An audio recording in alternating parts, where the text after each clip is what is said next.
Hello everyone. In today's video, I have brought to you a mouth-watering case study of Domino's Pizza. This is a very interesting case study, so do watch till the end. I am Varun Agarwal and let's get started.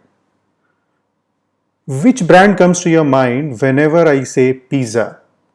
Most of you might have got Domino's in your mind. So Domino's in India is operated by Jubilant Foodworks Limited. They have taken a master franchise from Domino's US for India, Sri Lanka, Bangladesh and Nepal. So Jubilant Foodworks is a part of Jubilant Bhartiya Group, which is one of the largest food service companies in India. They have also taken franchise of Dunkin' Donuts. And on top of this, they have grown a home brand of Chinese food called Hong's Kitchen, which they recently started. Let's discuss about Jubilant Bhartiya Group to know their background. This group has a diversified business. They are into a lot of businesses and three companies out of this group are listed on the stock exchange. Jubilant Life Sciences Limited, Jubilant Foodworks Limited and Jubilant Industries Limited. They are also into luxury auto retail. Jubilant Motor Works is one of the largest luxury auto retail company in India engaged in sales and servicing of Audi, Porsche and Maserati cars. This group is into pharma, agricultural products, consumer products and lots of businesses. So this is the background of Jubilant Bhartiya Group. These are the chairmen of Jubilant Foodworks Limited, Mr. Shyam S. Bhartiya and Mr. Hari S. Bhartiya. Let's discuss the milestone and the history of this company. In 1995, Domino's Pizza Private Limited was found in India and that entered into a franchise agreement with Domino's US. In 1996, they opened their first store in Delhi and they converted the private limited company into a public limited company. In 1998, the franchise rights were extended to Pan India and Nepal. Initially, they have taken only for a specific region like North India. Later, they have expanded it to the entire country and they have even taken for Nepal. In 2000, they got investment from IPEF and Indo-Ocean. In 2004, they launched this campaign which was 30 minutes or free, which is a world famous campaign in the field of marketing. In 2006, they crossed 100 Domino's restaurants. In 2008, they achieved monthly sales of 1 million pizzas. In 2009, they changed the name to Jubilant Foodworks Limited. In 2010, they came out with an IPO and they got listed on BSE and NSE. In 2011, they had an agreement with Dunkin' Donuts. In 2012, they reached 500 Domino's stores and it became the first food service brand to start online ordering. In 2013, they launched Dunkin' Donuts stores. In 2014, they reached 700 Domino's store to become the biggest people operating Domino's brand outside the US. They have even increased more than the UK Domino's. In 2016, they reached a landmark of 1000 Domino's stores. In 2017, they launched the Everyday Value offer. In 2018, they started production from their Noida unit and in 2019, they started Hong's Kitchen and Domino's opened its first restaurant in Bangladesh. Let's discuss about Domino's a little more in detail. So they have exclusive rights for India, Sri Lanka, Bangladesh and Nepal as we discussed. The first Domino's store was opened in Delhi in Jan 1, 1996. This has become the largest franchise outside US of Domino's and it has subsidiaries in Bangladesh and Sri Lanka. Jubilant Foodworks has a network of 1,325 Domino's Pizza restaurants across 282 cities as of December 31st, 2019. And they have opened 22 stores in Sri Lanka, and they launched in Bangladesh in 2019. Let's discuss a little about Dunkin' Donuts. For Dunkin' Donuts, also they have exclusive rights for the entire country, and they opened Dunkin' Donuts, the first restaurant in Delhi, in April 2012. Dunkin' Donuts not just serves donuts, it serves a variety of coffee, beverages, sandwiches, and other goods. As of now, until December 31st, 2019, they have opened 32 Dunkin' Donuts restaurants across 10 cities in India. So there is a lot of scope of growth further of Dunkin' Donuts. They launched Hong's Kitchen. They wanted to get into Chinese cuisine, and they launched their own homegrown brand, Hong's Kitchen, first restaurant in Gurugram in March 2019. They have given it a very international and trendy look to this restaurant, and by now there are two Hong's Kitchen restaurants operating in India. What is the concept of this Hong's Kitchen? In Chinese, there is street food available and they are high-end restaurants. So Hong's Kitchen became a fast service restaurant in the Chinese cuisine. What are the strengths of their business? They have an infrastructure of more than 1300 restaurants and 11 distribution centers. They are located in more than 270 cities in India, and they have developed a good technology, and their leadership comes from the same background, and that is why they are very much experienced and knowledgeable in this field. They call their people as brand ambassadors. As we see when we go to restaurants, their people are very well trained, and there are more than 30,000 people working in Jubilant Foodworks, and they have more than 120 plus certified food business partners like vendors and suppliers. Let's discuss a little about Indian food service industry. This is one of the fastest growing sectors in India. Due to change in demographics and lifestyles of people, we prefer a lot of outside food these days, and that's the reason why this industry is growing. It has become the third largest sector in India and valued at USD 61 billion after retail and insurance. So you can imagine it has become the third largest sector in India. FSI market size is about 4,23,865 crores in 2018-19 and expected to reach 5,99,782 crores by 2022 and 23 at a CAGR of 9%. So this industry is growing a lot. The quick service restaurants holds the largest share in FSI, and the organized quick service restaurants market in which Domino's operates is estimated to be worth 32,880 crores in financial year 2019.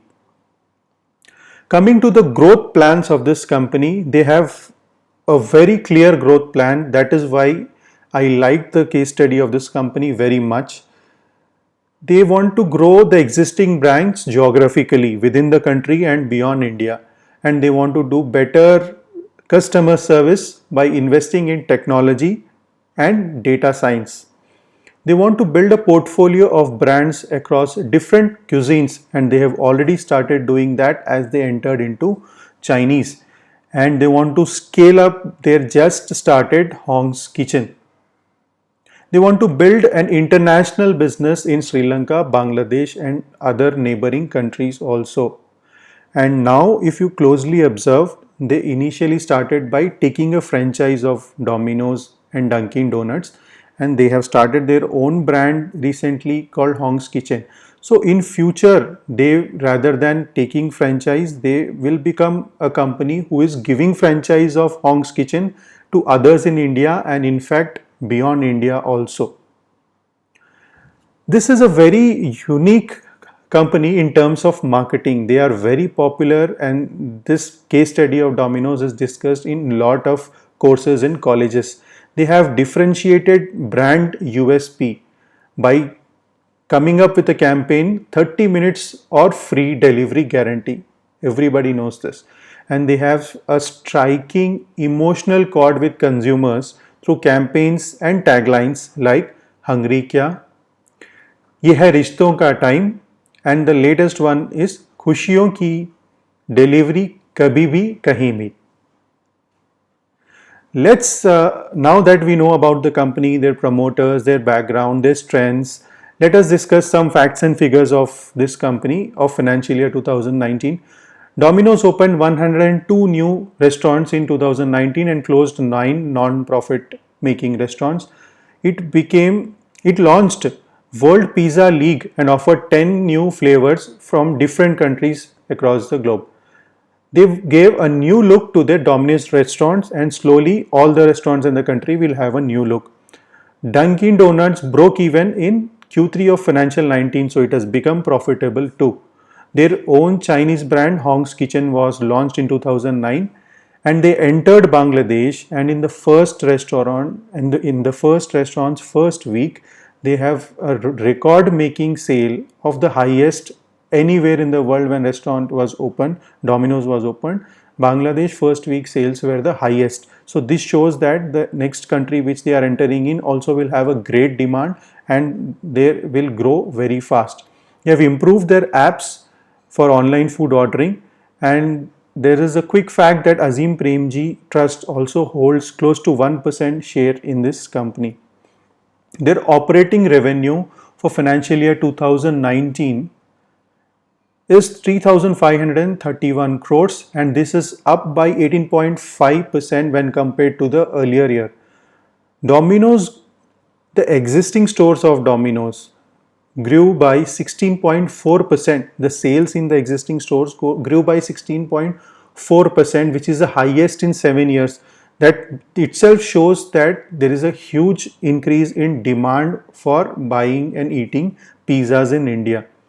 The EBITDA was, the earnings before interest, tax, depreciation and amortization was 608 crores, up by 36.2% when compared to last year, and the margin is 17.2%, which is a very good margin. The profit after tax this last year was 323 crores, and profit after tax was up by 56.4% when compared to the earlier year. Margin of 9.1% of profit after tax, which is the highest in 6 years. They declared a dividend of 5 rupees per share, and they also came out with a bonus of 1:1 in June 2018. The promoters holding in this company is 42%, which is again a good share, and the directors remuneration is around 11 crores, which seems reasonable. Debt, this is a zero debt company. In spite of having such a good growth, this is a zero debt company, which is again a very strong point. Their revenue in the recent quarter, December 2019, is about slightly above 1000 crores, and the profit is about 100 crores, and this is higher when compared to the earlier quarters. There are free cash flows which are positive, but most of their money they are reinvesting in their growth. Let's see some charts. You see the net profit chart here on the screen, and the net profit is consistently growing. The earning per share is also pretty decent. The last marking here in financial year 2019 for earning per share has gone down a little because of the bonus issue they have come out with. The revenue from operations, you see it has continuously grown, and earnings before interest and tax has also grown upwards over the last 5 years we are comparing. Reserves and surplus is consistently growing, and the employee strength is consistently maintained. The net worth of the company is growing continuously. Return on capital employed is also growing, and it is at 39.9, which is almost 40%, which is a very good number. If you see the price chart is an increasing trend in the last several, close to about 10 years we are comparing. It is going up, and just due to the lockdown happening, it has fallen down a bit, and this has brought a good opportunity to enter into the stock. Let's discuss valuation now. The last trading price of this, as we made this video, was around 1500 rupees, and the 52-week high and low was about 1000 to 2000. Market capital of around 20,000 crores, and P ratio of 60 rupees, which is slightly up, but compared to industry seems reasonable. Earning per share of trailing 12 months is about 25 rupees and price book ratio about 15, which is again slightly up on the higher side. So this is the valuation and the different points about this company. I'll give you a couple of recent updates about this company. Since due to the lockdown, the dining in-room dining restaurants are all closed this year or this few months. There could be an effect on the sales revenue of this company, and a small tax issue. There was government had reduced the tax rate on the food items, and government expected the companies to pass on the tax benefit by lowering the price to the customers. This company had some issue and they did not do that, so the government asked them to pay about 40 crore rupees, whatever they did not pass on the benefit to the customers, to the GST department. So this is about the Domino's Pizza case study. I have given you all the indicators for you to choose and decide whether to invest in this stock. Warren Buffett once said that you should invest in companies for which you understand the business completely, and this is something which we come across in daily life, so we understand it pretty well. And you see that this company has visible and continuous growth, and the numbers are going up quite fast, and this company has no debts. It has a very clear growth plan. This is something very important I look for, where the chairman and others, when they talk about in the annual report, they should have a clear growth strategy. If they themselves are not clear, then I don't prefer to invest in that company. The management seems to be very smart. They are coming up with the right kind of products and restaurants. And this company seems to be very futuristic, as they are investing in technology, and they have a very excellent marketing strategy, as we all remember this company pretty well. There are chances of getting many more franchisees. Why will this happen? Because they have an established infrastructure. So there may be other foreign brands who want to enter into India. They may contact this company and use their already having set up. This is a growing market, and the company is growing, and everything looks positive going further. So there should be a positive signal. You should invest in the right time and look for some dips in this company. So thank you for watching this video. If you like this video, hit the like button, subscribe to my channel, comment in the section below whether you like this video, and encourage me to make more videos, and hit the bell icon not to miss any update. Thanks for watching and have a great day.